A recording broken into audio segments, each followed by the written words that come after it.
Oui, allô?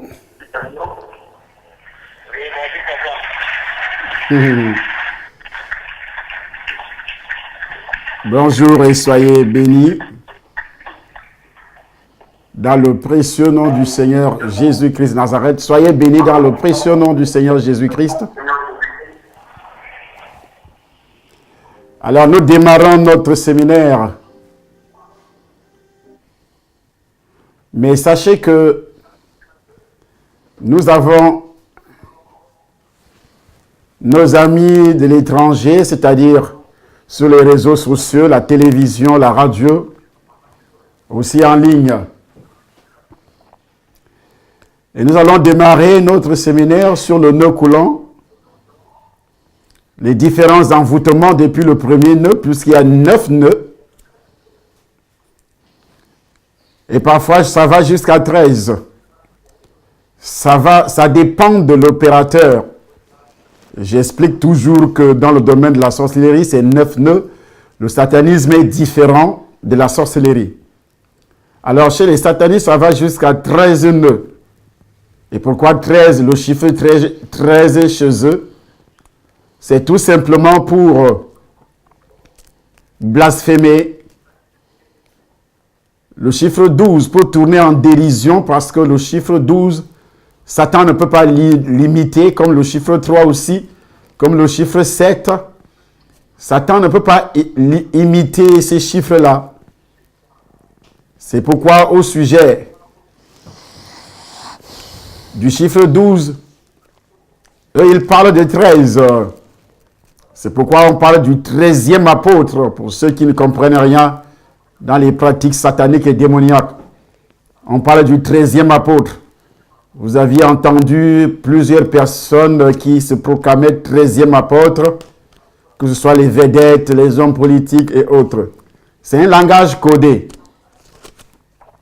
Donc, aujourd'hui, nous continuons à donner des détails sur les 4 premiers nœuds, avant de toucher le 5e nœud, puisqu'on a commencé par le premier, qui est le nœud adamique qui touche le péché originel, suivi des autres. Mais aujourd'hui, je vous parlerai des rêves qui touchent essentiellement le couple. Si vous vivez en couple, ça dépend si vous êtes marié, vous choisissez votre portion dans mon message. Si vous êtes marié ou bien vous vivez en concubinage. Je parle du couple. Parce que c'est différent. Il y a des couples homosexuels, il y a des couples lesbiennes, il y a des couples qui sont hétérosexuels, mais qui ne sont pas mariés légalement. Donc ici, vous vivez en couple. Je m'adresse à tous. Vous devez au préalable recevoir Jésus-Christ comme votre sauveur personnel. Parce qu'il y a des gens qui cherchent la délivrance sur les problèmes terrestres, le mariage par exemple. La Bible nous interdit d'être tellement attachés aux choses de la terre si nous n'avons pas Jésus dans notre vie. Parce que chaque personne doit se préparer à être enlevée. Et cela est important. Être enlevé le jour de l'enlèvement. De chercher premièrement le royaume et la justice de Dieu. La Bible déclare, et tout ce que vous voulez vous sera donné par-dessus. Alors, si vous avez déjà le royaume par le canal de la nouvelle naissance, vous aviez identifié le premier péché qui est le péché originel. Et vous aviez identifié aussi les autres péchés. Par exemple, héréditaire. Et quand on parle de l'hérédité, il y a toujours le sexe. Dans la famille, je le disais hier, on a été contaminés tous, depuis Adam jusqu'à toi qui m'écoutes, à toi qui me regardes, à moi-même qui parle par le canal du sexe. Il n'y a personne qui a été vomi.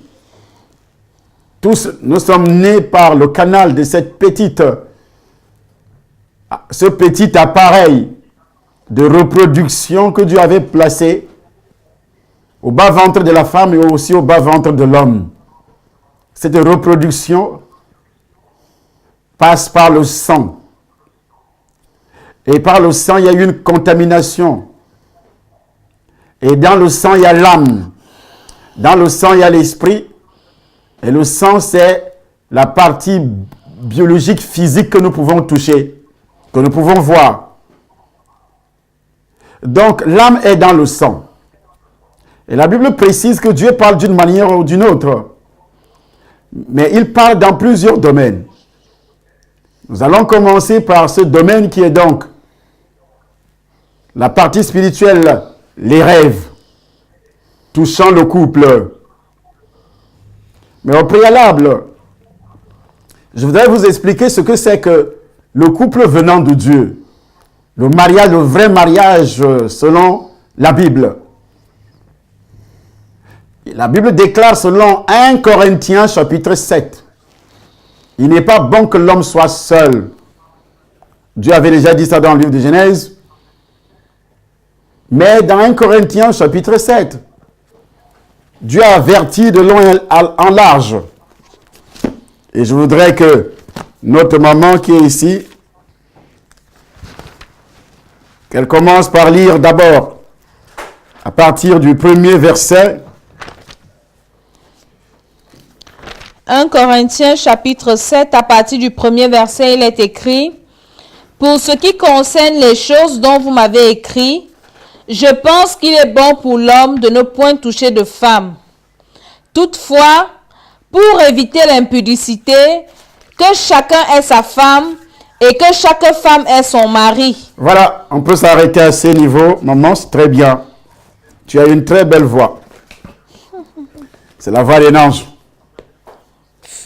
Et voilà ce que la Bible préconise. Lorsque Dieu, qui est le Créateur, dans le chapitre 7, à partir du premier verset, il précise donc, pour ce qui concerne les choses au sujet desquelles vous m'aviez écrit, je pense qu'il est bon pour l'homme de ne point toucher de femme. Toutefois, pour éviter la débauche, que chacun ait sa femme. Il n'a pas dit que chacun ait ses femmes. Il a dit que chacun ait sa femme. Et que chaque femme ait son mari. Mais aujourd'hui, tu as combien de maris, toi qui m'écoutes? Vous pouvez aussi avoir un mari spirituel. Étant donné que vous dormez derrière votre mari, ou bien devant votre femme, ou derrière, je ne sais pas, je ne connais pas votre position dans votre chambre. Et vous faites un rêve, par exemple, que vous êtes en contact sexuel avec un homme ou une femme. Alors, vous avez là combien de maris, combien de femmes? Ça dépend du sexe. Si vous êtes homme, sexe masculin, alors vous avez combien de femmes? Si vous êtes femme, sexe féminin, alors vous avez combien d'hommes, combien de maris? Puisque l'une des parties de votre corps, l'esprit, est en contact avec un autre homme ou avec une autre femme, et par le canal de ton âme, tu es lié. Je dis bien lié, donc c'est un nœud. Tu es lié avec cet homme ou cette femme qui couche avec toi dans le rêve. Eh bien, tu es lié aussi avec un homme physiquement et aussi spirituellement. C'est une alliance parce que le mariage, c'est une institution de Dieu. Étant donné que c'est une institution de Dieu, ça a été scellé dans une alliance. Et voici, l'un de vous vient de violer cette alliance en ayant des rapports sexuels avec une femme, avec un homme.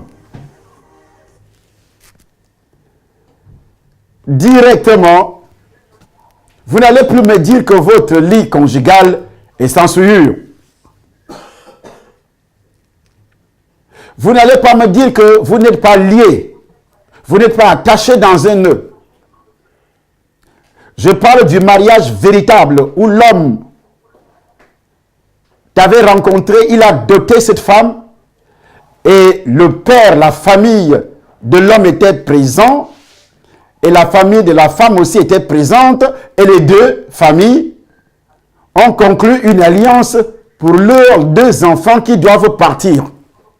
Ça, c'est le mariage qui vient de Dieu. Je ne parle pas de ceux qui se sont rencontrés quelque part et il est allé se marier sans la présence d'une famille. Peut-être c'est ton père qui était présent ou la famille de la femme qui était présente ou bien c'est la famille de l'homme qui était présente mais la famille de la femme n'était pas là, la famille de l'homme n'était pas là. C'est un côté seulement. Ça, c'est pas le mariage. On ne peut pas appeler ça mariage. Il n'y a pas eu de dot, on ne peut pas appeler ça mariage. Le père n'a pas pris sa fille pour donner en mariage. Comme la Bible le dit, si quelqu'un consent à garder sa fille vierge, c'est écrit toujours dans le livre de 1 Corinthiens. C'est-à-dire, l'homme donne sa fille en mariage. Pourquoi Dieu peut donner une telle autorisation à l'homme? Mais aujourd'hui, ce qu'on appelle la modernité, la civilisation. On dit, je peux me marier comme je veux, même si mes parents ne sont pas d'accord. Alors tu es dans un nœud, si tu t'es marié, alors que ton père n'était pas d'accord, que ta mère n'était pas d'accord, tu es dans un nœud. Il n'y a pas eu de dot, tu es dans un nœud. Il n'y a pas eu leur consentement, tu es dans un nœud. Il n'y a pas eu également leur présence le jour du mariage, tu es dans un nœud. Vous vous reconnaissez, ceux qui me regardent sur les réseaux sociaux et ceux qui m'écoutent en direct au niveau du Temple des Nations. Voici ce que la Bible précise à ce niveau. Il dit ceci, la Bible, la parole de Dieu dit ceci. Si l'homme, verset 36, si quelqu'un regarde comme déshonorant pour sa fille de dépasser l'âge nubile et comme nécessaire de la marier, qu'il fasse ce qu'il veut. Il ne pêche point qu'on se marie. Mais celui qui a pris une ferme résolution, sans contrainte et avec l'exercice de sa propre volonté, et qui a décidé en son cœur de garder sa fille vierge. Je me demande, au XXIe siècle, qui peut dire qu'il prend la décision de garder sa fille vierge? D'abord, on va te taxer de gourou, on va te taxer, on va te donner tous les noms.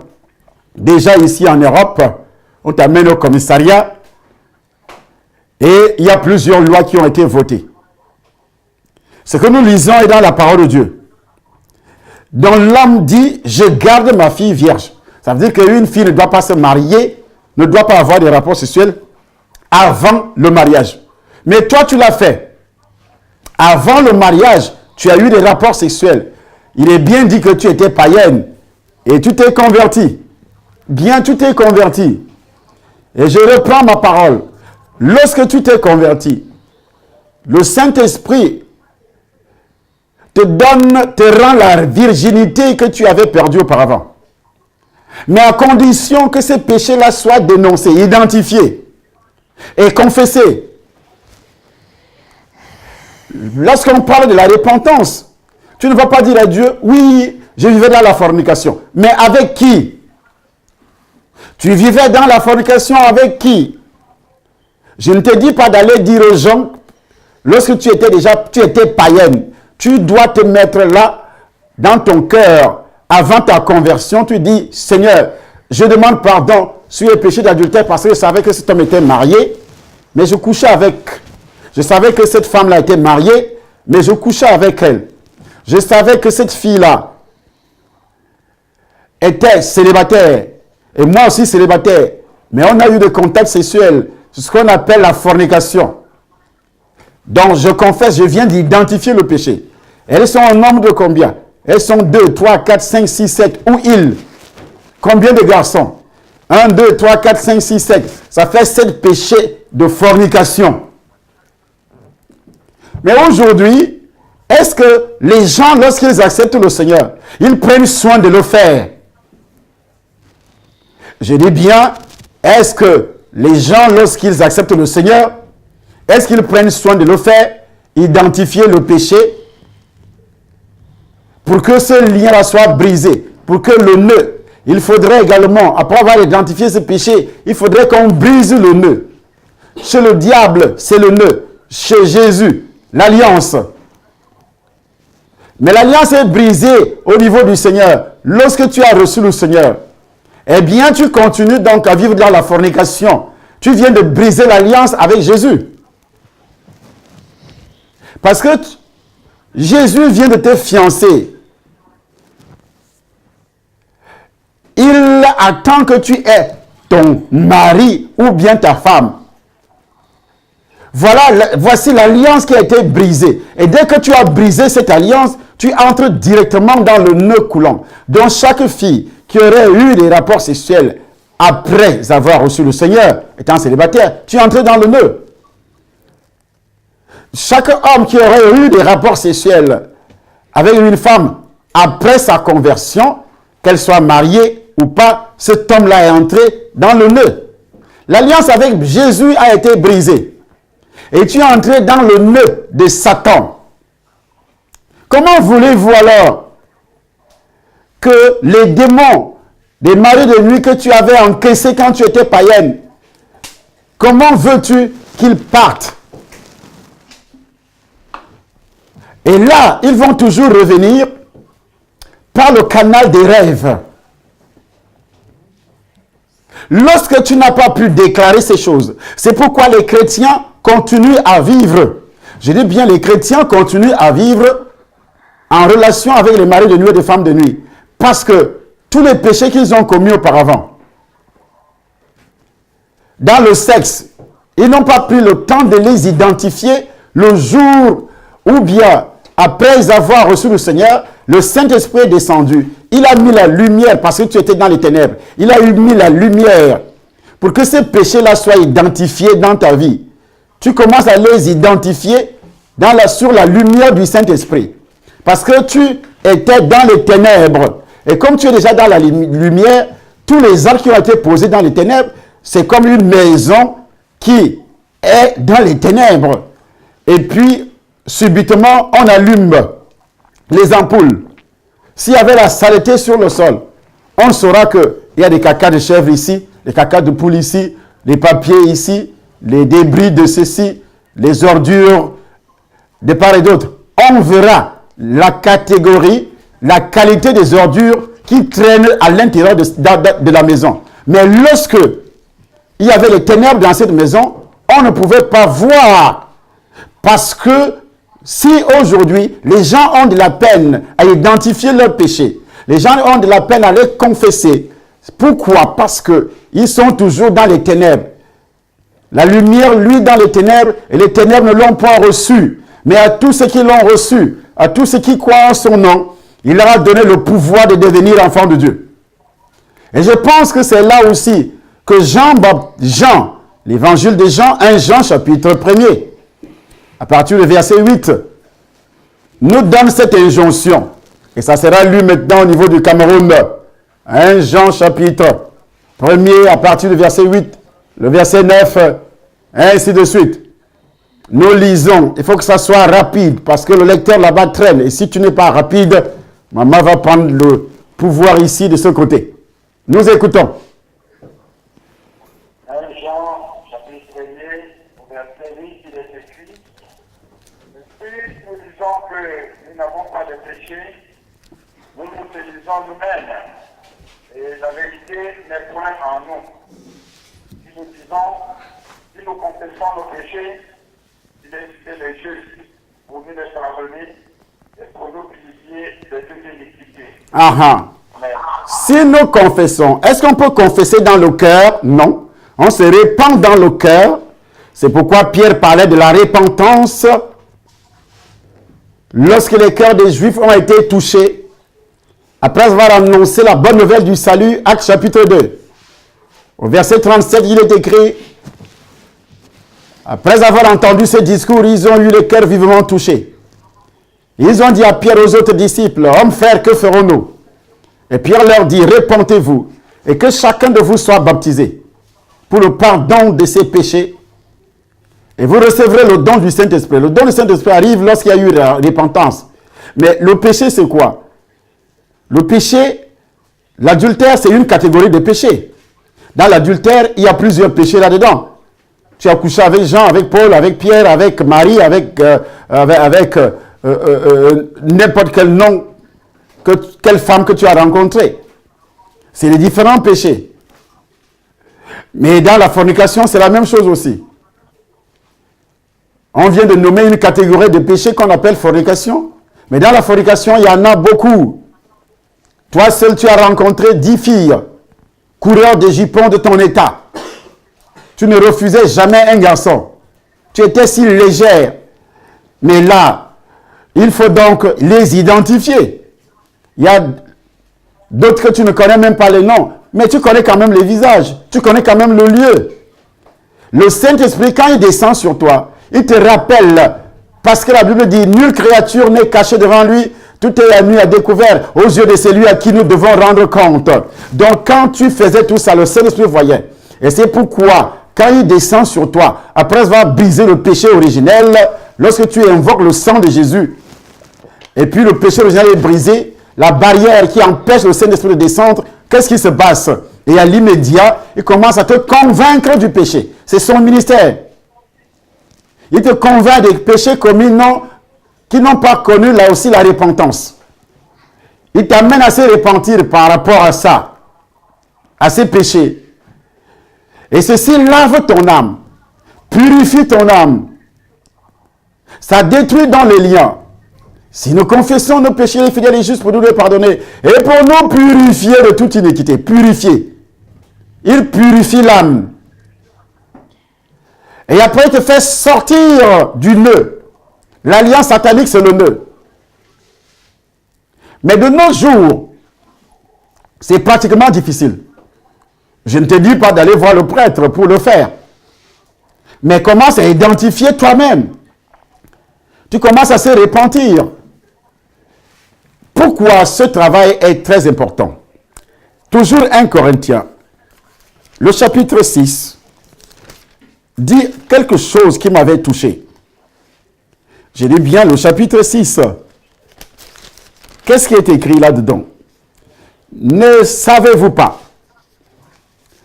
Il dit ceci. Ne savez-vous pas que c'est lui qui s'attache à la prostituée est un seul corps à elle, avec elle? Car est-il dit, les deux deviendront une seule chair. Donc quand tu as un rapport sexuel avec une femme, avec un homme, même si ce n'est pas ta femme légitime, vous devenez même chair. C'est pourquoi toute fille, tout garçon qui a eu des rapports sexuels étant converti avec un païen, tu es redevenu païen ou païenne. Parce que la personne est encore habitée par le péché originel et toi tu entres en contexte sexuel avec un païen. Tu redeviens païen ou païenne.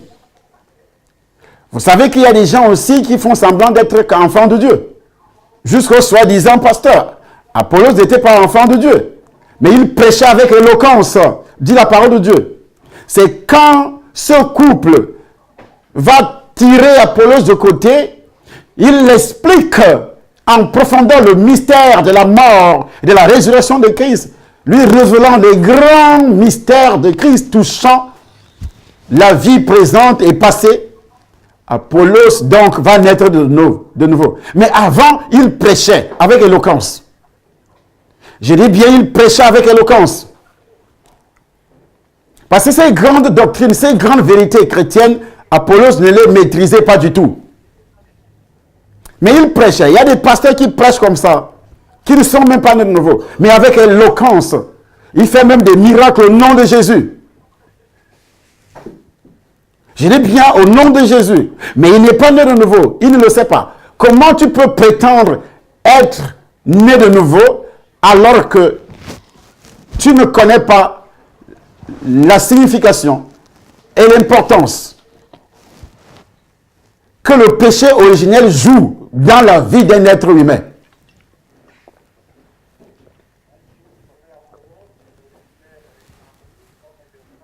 Nous lisons. Il était instruit dans la voie du Seigneur.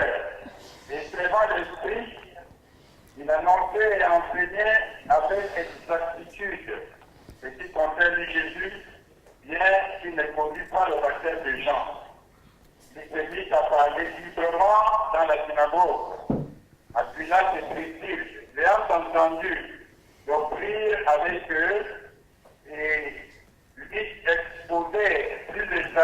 et lui exposèrent plus exactement la voix du Seigneur. Mais regardez les premières qualifications. Les premières qualifications touchant cet homme Apollos. Il était fervent d'esprit. Il enseignait avec exactitude. Mais il enseignait quoi? Les Écritures.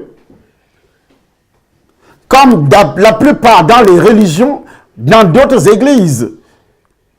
Tu iras chez les protestants, tu iras chez les adventistes. Ils enseignent, ils lisent la Bible. Mais sont-ils nés de nouveau? Sont-ils nés de nouveau? Tu iras dans les églises luthériennes, tu iras dans les PC, tout ça. Sont-ils nés de nouveau? Quand on le dit, ce n'est pas une façon de décrier ce qu'ils font. Ce n'est pas une façon de les insulter. C'est une façon de les amener à comprendre, à les réveiller. Réveillez-vous et recevez Jésus. Je ne te dis pas de venir chez moi, mais reçois Jésus pour que tu n'ailles pas en enfer un jour. Connais pouvoir aller en enfer. Lui qui priait, qui faisait les aumônes. Si Pierre ne l'avait pas annoncé, le vrai évangile. Ce n'est pas mon thème de ce soir. Mais alors, est-ce que tu as pris soin de confesser tous ces péchés? La Bible qui est la parole de Dieu vient de dire ceci. Ne savez-vous pas que c'est lui qui s'attache à la prostituée et à un seul corps? Prostituée ici, la prostitution, c'est à quel niveau? Lorsque tu couches avec un homme qui n'est pas ton mari, avec une femme qui n'est pas ta femme. Voyons donc dans les rêves. Je dis bien dans le sommeil. Il y a des gens qui se réveillent étant tout à fait excités, physiologiquement parlant, en rêve. Ils appellent ça parfois un phénomène. Ce n'est pas un phénomène, mais ce sont des esprits. Les gens ont fait des recherches scientifiques par rapport à ça. Les psychologues ont donné des explications bizarres. Mais Dieu a ses explications. Ils appellent ça parfois les rêves érotiques. Oui, c'est vraiment érotique. Mais la signification, ça dit quoi alors? On a déjà vu les psychanalyses, on a déjà vu les psychologues, on a vu toutes sortes de personnalités qui ont donné des explications bizarres qui n'ont rien à voir avec ce que déclare la parole de Dieu. C'est pourquoi j'ai pris l'engagement de revenir là-dessus. Parce que quand on parle des rêves, on le dit en général. Mais nous allons entrer dans chaque département de la vie. Aujourd'hui, je parle du foyer, du couple. Parfois, tu es marié. Et tu rêves d'une chambre à coucher. D'un lit. Est-ce que tu sais ce que ça veut dire? Une chambre à coucher et un lit. Ça veut dire quoi? Ça montre la sexualité de ce couple-là. La sexualité de ce couple-là. Mais lorsque le lit est en désordre, dans le rêve, tu entres dans la chambre, tu trouves le lit en désordre. Mais la Bible dit que le lit conjugal soit sans souillure. Dieu utilise une image pour te faire comprendre que il y a du désordre dans le cadre du mariage, dans votre foyer, dans votre union, dans votre couple, même si tu es en concubinage. Il y a du désordre dans ce couple. Ou bien vous allez connaître du désordre. Il y a un désordre qui se dessine à l'horizon.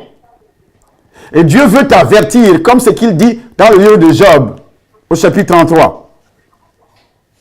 Qu'il avertit. Parfois, on ne comprend pas du tout. Ce n'est pas seulement un rapport sexuel. Parce que les gens expliquent toujours rapport sexuel. Mais qu'est-ce qui touche le couple? Le lit. Mais Dieu parle du lit conjugal. La chambre qui est en désordre, ça veut dire que vous allez traverser, ou vous êtes en train de traverser des moments difficiles, surtout l'avenir. Quand la chambre est en désordre, ça veut dire qu'il y a des démons qui sont entrés pour troubler votre couple, pour troubler votre foyer, pour troubler votre union. Il est temps de mettre dans certaines choses à jour dans votre couple. Et là, ça touche parce que il s'agit du lit. Donc ça touche des rapports sexuels. Qu'il y aura des problèmes qui vont toucher vos contacts, votre union sexuelle. Il y aura peut-être des maladies qui vont vous toucher. Lorsque vous rêvez également que vous êtes couché sur le lit, vous et votre mari, mais vous ne faites rien, vous ne vous parlez pas du tout. Vous n'êtes pas dans la joie. Vous êtes par exemple en train de disputer. Mais ça prouve que ce désordre n'est pas loin, il est déjà là. Ça veut dire qu'il y a le serpent qui vous a déjà attaché.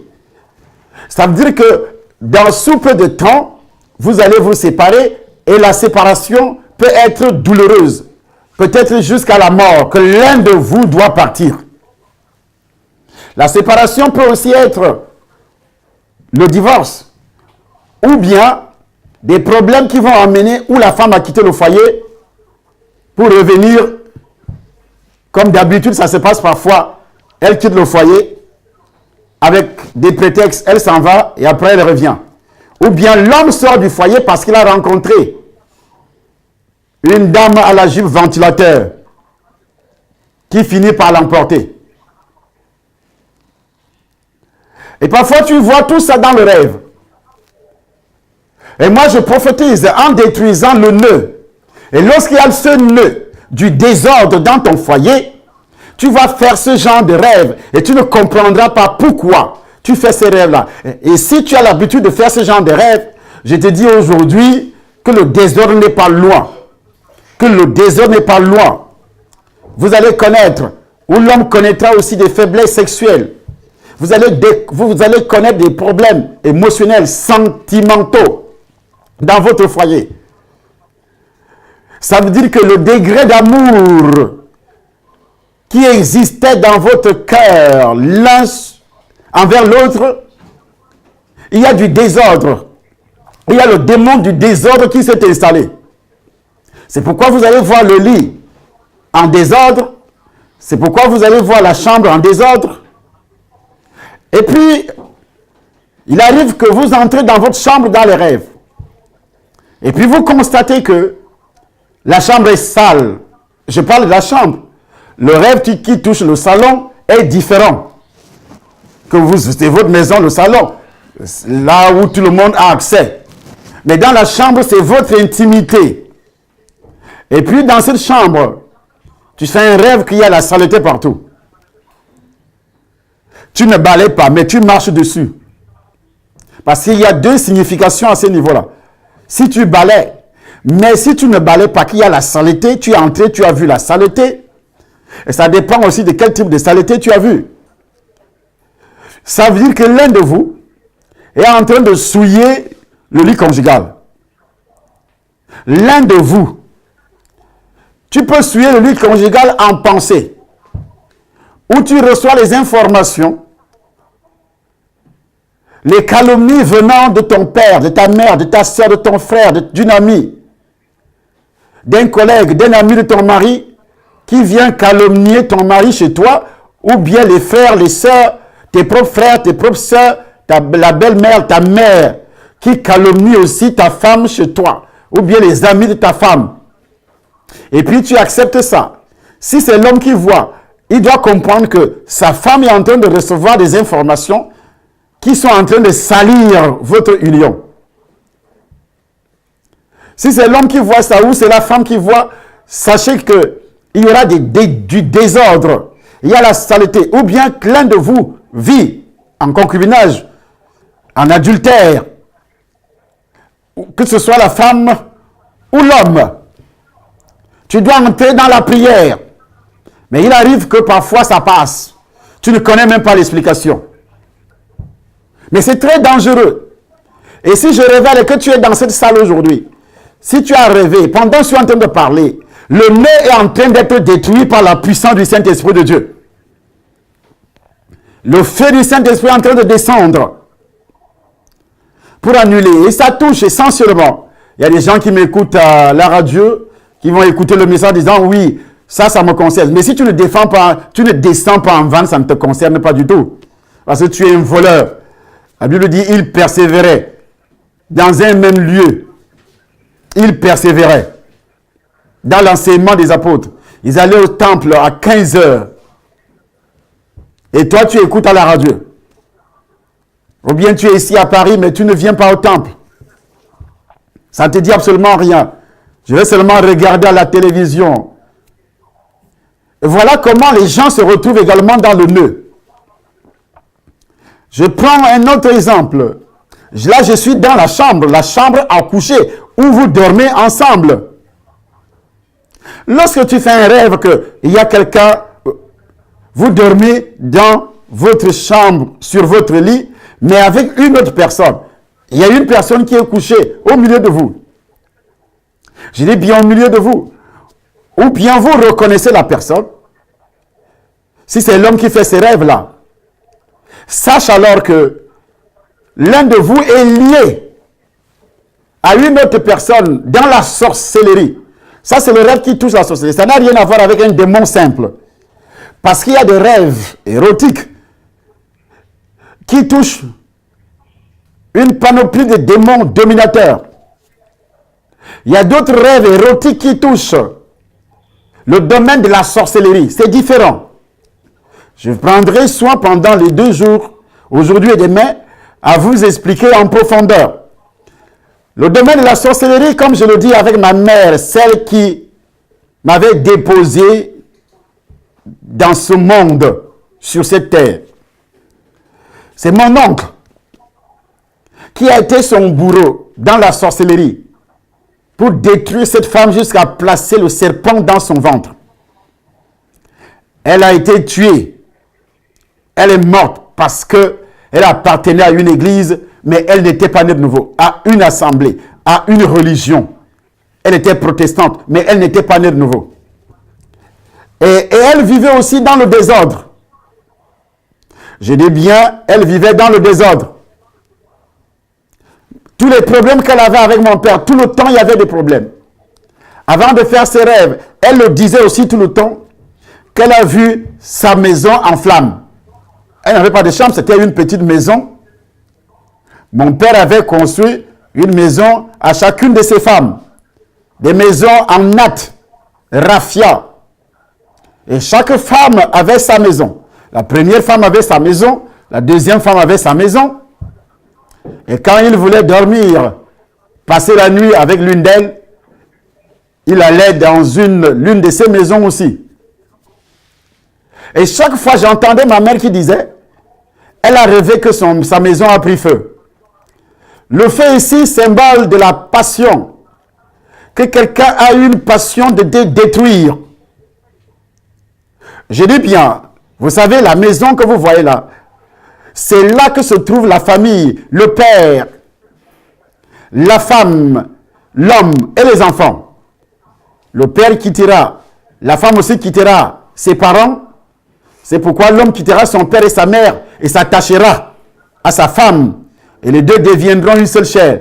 Lorsque tu fais un rêve que la maison a pris feu, sache que des problèmes graves sont là. Ça ne touchera pas seulement ta propre vie. Ce n'est pas seulement ta maison à toi. Mais ça touchera vos vies, vous deux, dans votre foyer. Ça touchera également les enfants. C'est un problème de pauvreté. Je dis bien, c'est un problème de misère. C'est un problème grave qui arrive dans le foyer, qui va affecter et les enfants, qui va affecter et les parents, qui va affecter. Et lorsque tu fais un rêve que le voleur est entré dans votre maison, ça touche également la famille. Je dis bien qu'un voleur est entré pour voler. Où vous aviez attrapé le voleur, il est parti, il a raflé tout ce qui était dans la maison.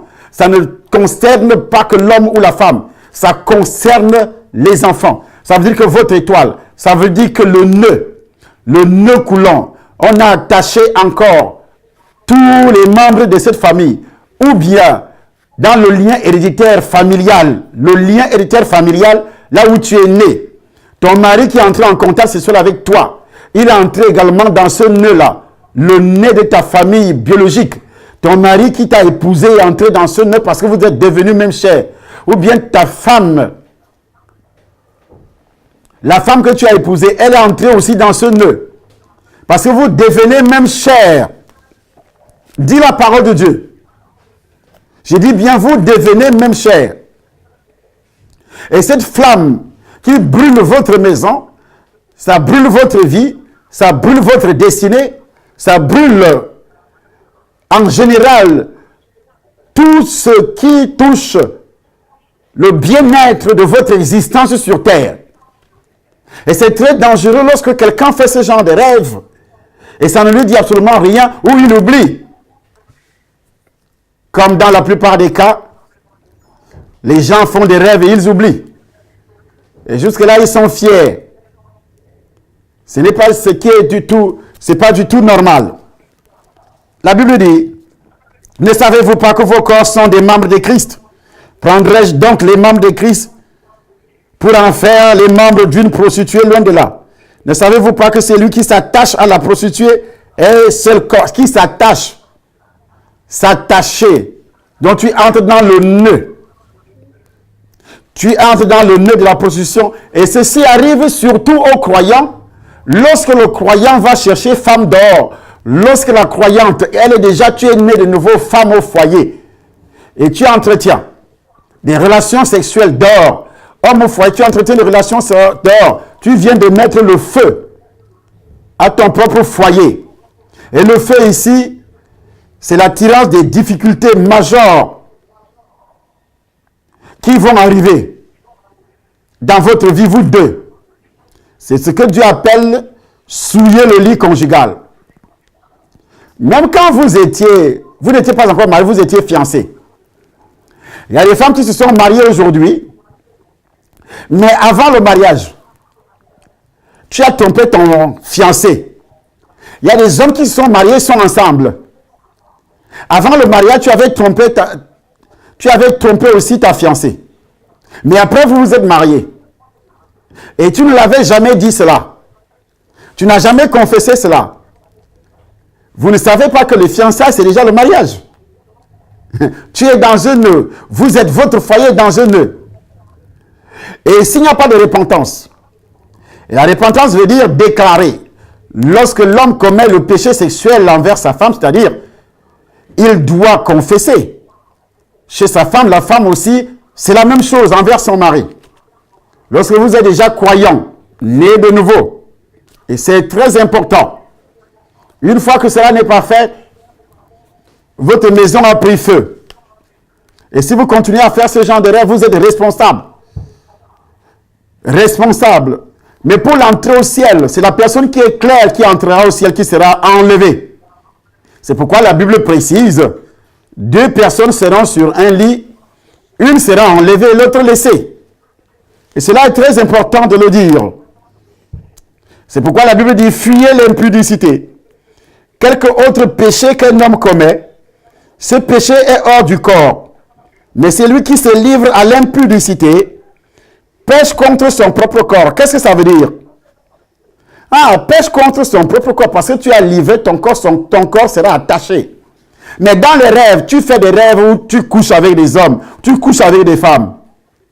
Tu ne sais pas que c'est aussi, tu es en train de pécher contre. Et pourquoi cela arrive? On a déjà prié fatigué. Parce que tout ce que je suis en train de dire là, tu n'as pas observé cela, tu n'as pas mis ça en pratique. C'est pourquoi il faut venir au ministère. Et pendant que je suis en train de dire, tu es assis, tu m'écoutes, tu commences aussi à se repentir. Et lorsqu'on va se lever tout à l'heure, c'est la délivrance. Et c'est la délivrance qui sera claire. Je dis bien claire. Il y a des gens qui font des rêves, par exemple des femmes, qu'elle est en train de coucher avec un blanc. Elle est noire. Il y a des femmes blanches qui font des rêves qu'elle est en train de coucher avec un noir. Il faut faire très attention. Vous êtes noir. Et puis vous rêvez que vous couchez avec un blanc. Ne savez-vous pas que vous êtes réellement en contact avec des démons. Là, ce n'est plus la sorcellerie. J'ai dit, il y a un rapport sexuel entre sorciers, que c'est le sorcier qui pratique ça sur toi. Il y a aussi un rapport sexuel entre démons. Mais là, c'est le démon qui a couché avec toi. Par exemple, tu fais un rêve que tu es blanche ou blanc, mais tu es en train de s'accoupler avec un noir, avec un indien, avec un chinois. Tu viens d'avoir des rapports sexuels avec un démon. Il peut être un démon que peut-être un homme que tu as rencontré. Et que cet homme-là a eu des rapports sexuels avec toi, et tu es devenu même cher avec cet homme, il a laissé ce démon dans ton corps. Il peut aussi arriver qu'un homme que toi tu as convoité, tu as vu cet homme-là et tu l'as convoité. Un blanc par exemple, et lorsque c'est un sorcier, il utilise des démons. Et comme les démons le savent, le démon lit la pensée de la personne qui n'est pas en Christ. Ils savent que tu es amoureux ou amoureuse. Ça dépend du sexe. Il viendra. Tu as ouvert la porte. Et c'est pourquoi la Bible précise que chacun est tenté et amorcé par sa propre convoitise. Et lorsque la convoitise a conçu, elle enfante le péché. Le péché étant consommé, produit quoi? La mort. Dans la convoitise en pensée, Jésus-Christ a parlé de l'adultère en pensée. Que l'adultère n'est pas seulement physique. Elle est aussi en pensée, il est aussi en pensée. Il y a des gens qui disent, je n'ai jamais commis l'adultère. N'as-tu jamais convoité une femme mariée? Un homme marié? Ne sais-tu pas que c'est l'adultère? Nous avons trois parties dans notre corps humain. Nous avons la première partie qui est le corps physique, que nous pouvons toucher. Mais vous pensez que l'adultère ou la fornication commence par le corps physique? Mais c'est d'abord l'esprit. Et l'esprit, c'est ta pensée qui voit. Avec l'esprit, tu vois. L'esprit utilise les 500, l'un des sens que nous avons, la vue. Et puis tu vois une belle femme, un bel homme. Tu dis dans ton cœur, il est frais. Et puis tu commences à avoir des pensées, des attirances envers lui. Et l'esprit qui est sur lui le sait. Il entre parce que tu as ouvert la porte. Et c'est fini pour toi. Il te met en prison. Tu entres dans le nœud. Et c'est fini, continue. Lui, il va commencer. Il ne va pas te toucher physiquement, mais il va continuer à te toucher spirituellement. Et tu vas voir ça dans les rêves, qu'un démon couche avec toi. Et tu vas dire, c'est les marées de nuit, c'est ceci, c'est cela. Il y a des gens qui prient sur les problèmes de marées de nuit sans toutefois avoir une identification précise. Donc je suis en train de te donner des enseignements, des révélations, pour que tu saches. Et si quelqu'un traverse cette période de prière, de révélation, sans recevoir sa délivrance, c'est que tu ne seras plus jamais délivré un jour. Il faut bien écouter ces enseignements. Ça va durer plus de 40 jours. Et c'est pourquoi je préconise que ceux qui sont forts d'entrer dans le jeûne de Daniel, où Daniel mangeait les fruits. Tu entres dans le jeûne de Daniel. Tu peux manger ce que tu veux dans la soirée, mais toute la journée, tu ne manges que des fruits, légumes, pas cuits au feu. Tu bois de l'eau, et puis tu pries. Ceci pendant 40 jours. Tu vas voir jusqu'au 31 décembre. J'ai bien précisé que le 31, à partir du mois de septembre, c'est le mois le plus dangereux. Les mois qui vont suivre sont les mois les plus dangereux. C'est pourquoi cette période-là, entre septembre et octobre, on doit fêter la fête d'Halloween, la fête des satanistes dans tout le monde entier, la fête des sorciers dans tout le monde entier, la fête où Satan reçoit des sacrifices dans le monde entier. Je dis bien dans le monde entier.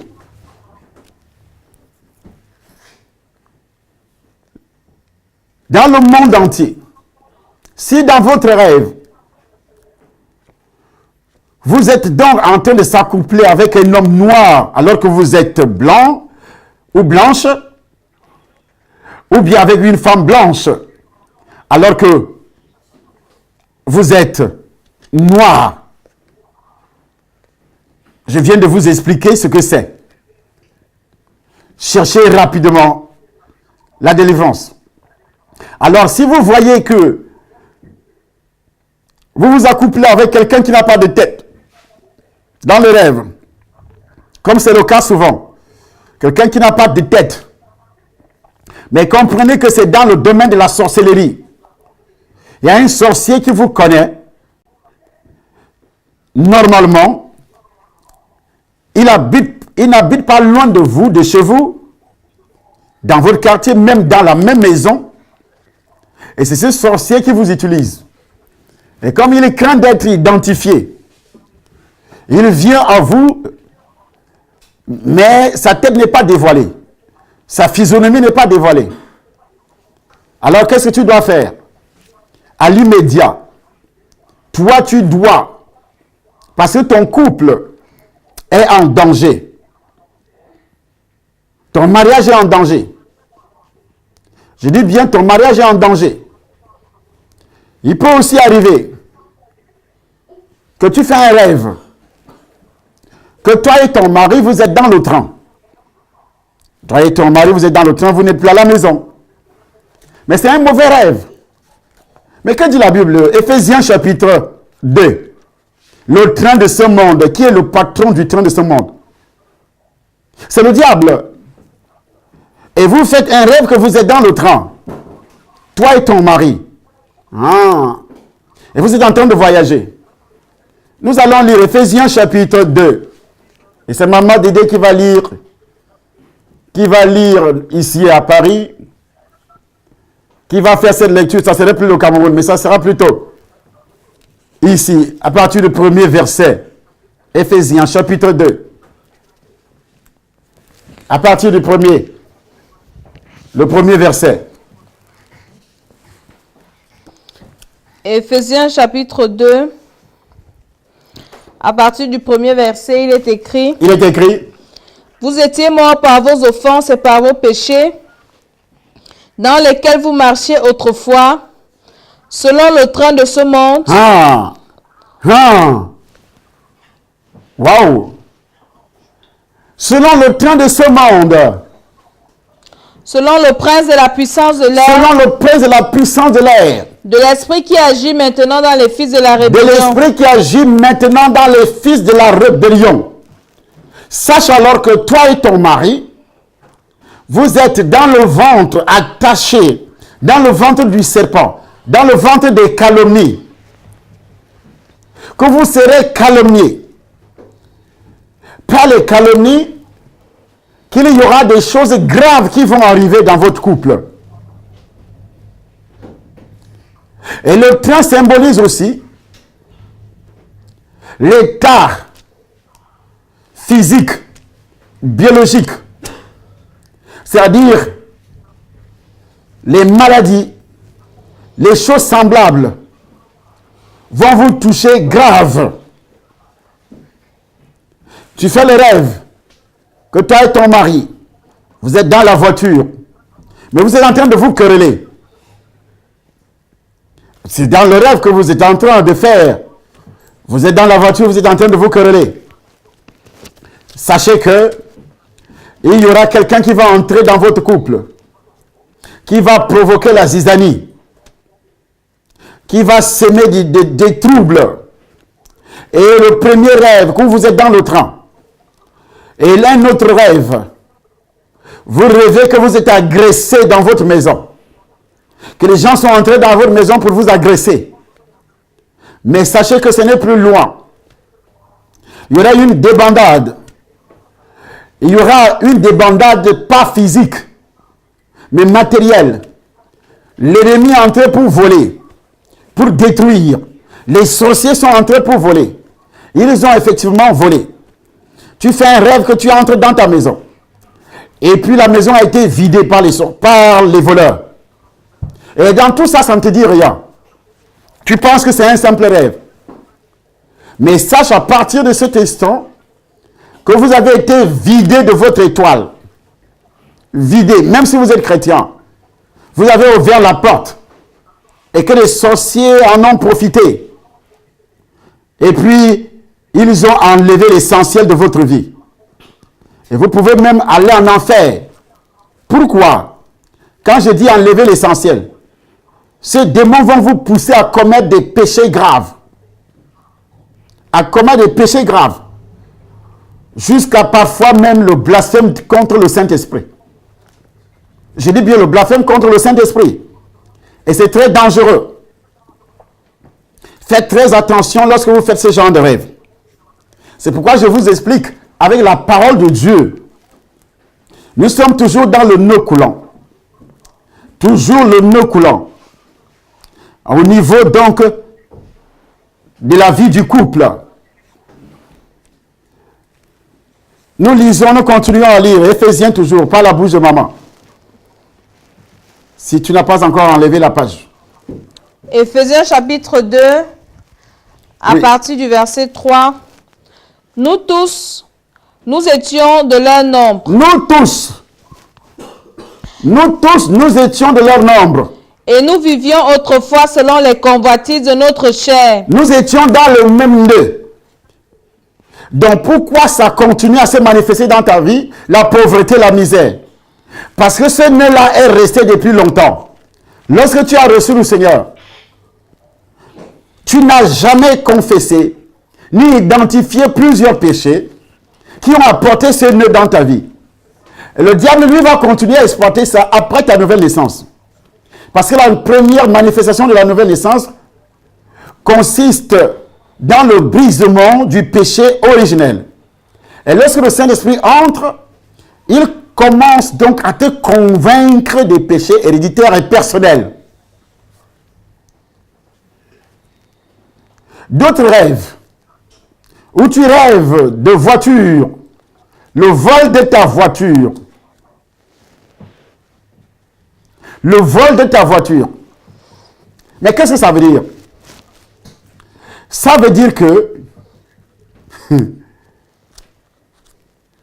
tout contrôle, tu n'as plus le contrôle, que ce soit de ta vie spirituelle, que ce soit de ta vie financière, que ce soit de ton foyer. Tu n'as plus le contrôle. Le contrôle d'autres esprits, Satan lui-même, les sorciers contrôlent déjà ton foyer, contrôlent déjà ta vie financière, contrôlent déjà ta vie. Je parle des sorciers, bien sûr. Je parle des démons, bien sûr. Tu fais ce genre de rêve. Mais c'est très dangereux. Tu as garé ta voiture quelque part, que tu avais. Il y a même ceux qui font ce genre de rêve, alors qu'ils n'ont même pas de voiture, dans la réalité. Mais il a garé la voiture, mais quand il revient, il ne trouve plus la voiture. Ou bien il fait ce genre de rêve, où il est dans une vieille voiture, qui se transforme en autre chose. Alors comprends-moi bien. C'est très grave. Il faut que tu demandes la délivrance. Et je prophétise par rapport à tout ce que je suis en train de dire. Si ça touche quelqu'un, je suis en train de briser ces liens. Je suis en train de détruire ces liens.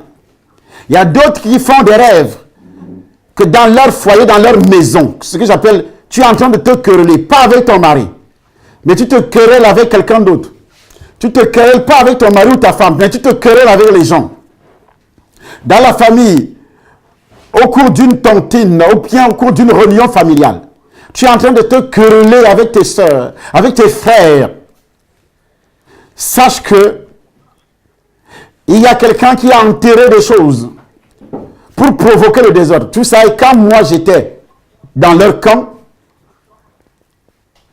les sorciers dans mon village avaient l'habitude de faire ceci. Ils mettaient des choses au niveau du foyer, là où se trouve le feu. Même si c'est un réchaud. Ils jettent des poudres là-dedans. Et quand la fumée monte, vous allez vous quereller toute la journée, sans savoir même l'explication, sans comprendre ce qui se passe. Mais moins de choses comme ça, vous devez vous quereller. Parfois, il jette des poudres.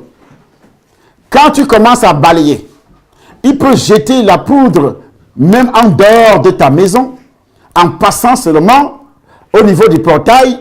Quand vous passez, la poussière que vos pieds soulèvent, ça veut dire le désordre commence. Vous n'allez plus vous entendre. Et ils vont prononcer des incantations pendant plusieurs semaines. Chaque jour, vous devez vous quereller. Ce que la Bible appelle les imprécations. Ils passent le temps à souhaiter que le mal vous arrive. Et quand ils commencent ces incantations, le diable, lorsque j'avais signé le pacte, il disait, tu haïras toute forme de vie. C'est pourquoi le sorcier n'aime pas te voir rire. Le démon n'aime pas te voir rire. Si les gens voient que tu ris avec ta femme tout le temps, tu ris avec ton mari tout le temps, vous avez la paix. Vous voyez, les démons et les sorciers n'aiment pas quand vous êtes en paix. C'est pourquoi les calomnies, ils viennent toujours raconter des choses. Ils viennent toujours raconter des trucs pour amener le désordre dans le couple. Ils aiment quand vous êtes divisés. Vous voyez, quand un pays est dans la paix, les vendeurs d'armes n'ont pas la possibilité de s'enrichir. Quand il n'y a pas de cadavres dans le pays, quand il n'y a pas de décès, les vendeurs de cercueils n'ont pas la possibilité de s'enrichir. C'est comme ça Satan. Dans la famille, il y a des gens qui sont spécialisés tout simplement à provoquer des querelles. Ah, la Bible déclare, il ne faudrait pas qu'un serviteur de Dieu ait des querelles. Il ne faudrait pas qu'il ait des querelles dans sa vie. Et la Bible précise aussi que lorsqu'il y a des querelles, ça veut dire que vous avez été déjà lié par Satan. Vous êtes déjà dominé par Satan. Dominé par les démons. Dominé par des esprits. Qu'est-ce qu'il dit? Chapitre 2, Timothée chapitre 2. 2 Timothée chapitre 2. À partir du verset 23. Ça sera lu au Cameroun.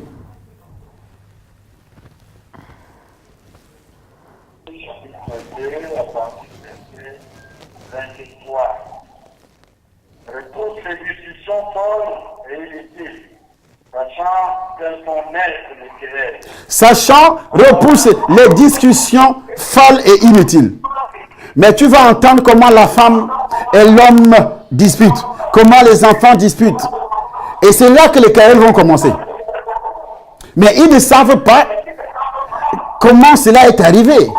Ça a une racine, vous êtes dans le nœud. Et ce nœud-là doit être brisé aujourd'hui. Si toi et ta fiancée, vous passez le temps à vous quereller. Si toi et ta femme, vous passez le temps à vous quereller. Si dans votre famille, les frères, les sœurs, ils passent le temps à se quereller. Sachez que vous êtes dans le nœud du serpent. Et ce nœud-là doit être brisé. Et la Bible précise, nous continuons à lire. Or, il ne faut pas qu'un serviteur du Seigneur ait des querelles. Il doit au contraire avoir de la condescendance pour tous. Être propre à enseigner, doué de patience. Il doit respecter avec douceur, s'inverser, dans l'espérance que Dieu leur donnera la repentance pour arriver à la connaissance de la vérité.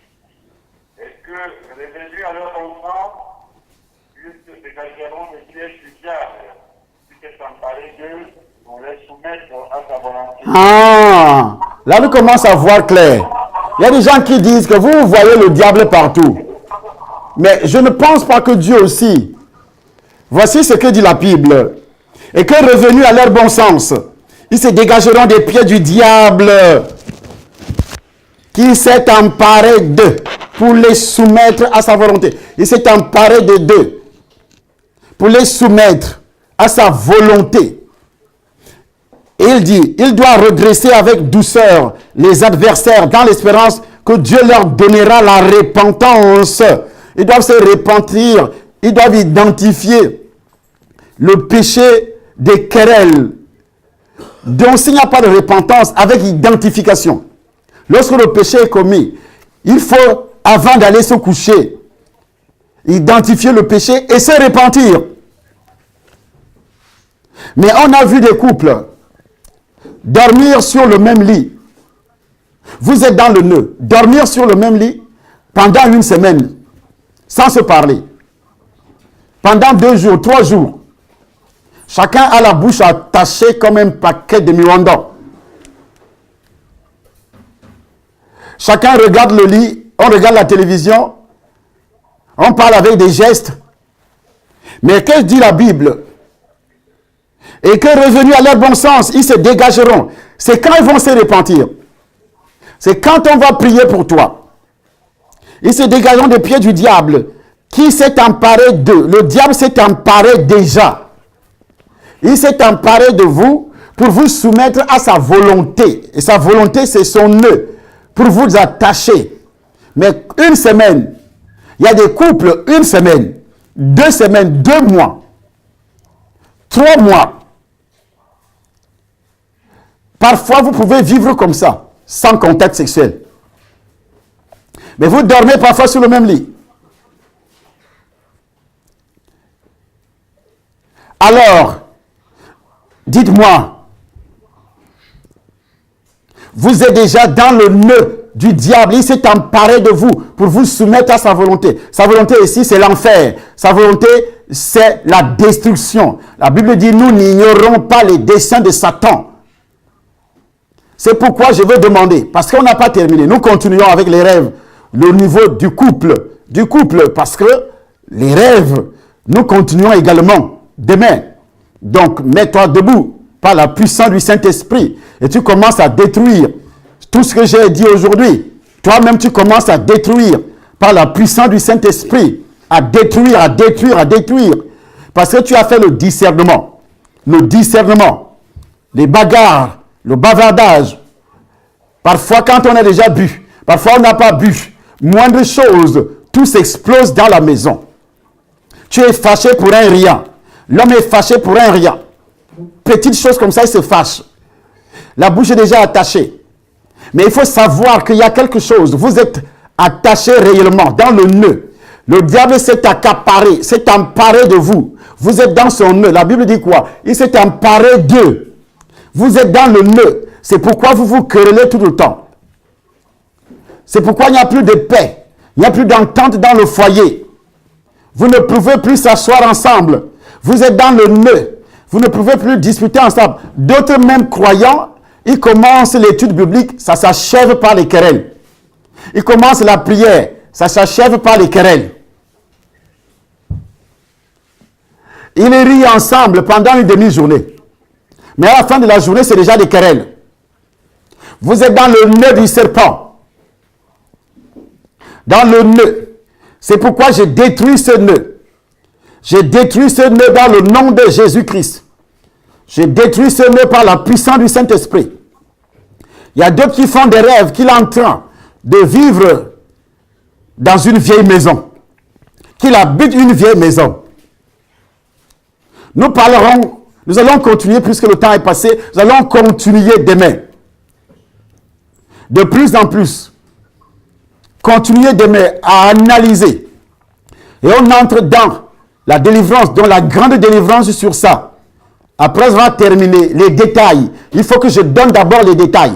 Avec la parole de Dieu. Que je donne d'abord les détails. Et puis tu connaîtras la vérité. Et la vérité t'affranchira, dit la parole de Dieu.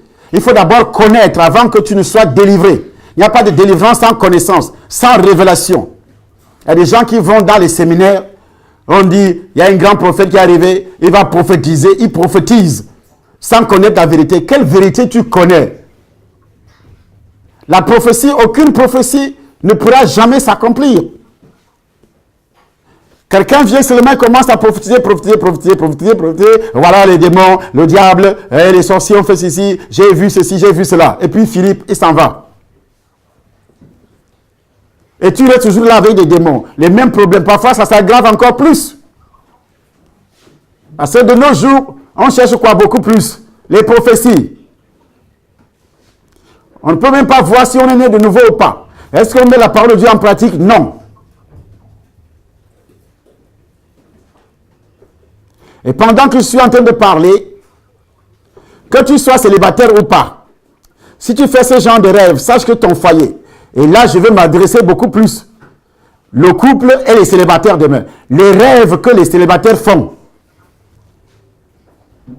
et qui prouvent que tu es dans le nœud, et que si tu te répands sincèrement, tu sors de ce nœud. Pourquoi beaucoup de personnes, étant déjà dans le Seigneur, ne parviennent pas à trouver le mariage, ne parviennent pas à vivre dans la paix dans leur foyer. Le foyer n'est pas dans la paix. Ne parviennent pas à vivre la prospérité. Dieu avait béni Adam. Mais aujourd'hui, dans ton foyer, vous n'êtes pas béni, matériellement pas béni, financièrement pas béni. Rien. Au cours de ces séminaires, tu auras la solution à tous ces problèmes par la puissance du Saint-Esprit de Dieu. Au nom puissant du Seigneur, Jésus-Christ Nazareth. Amen.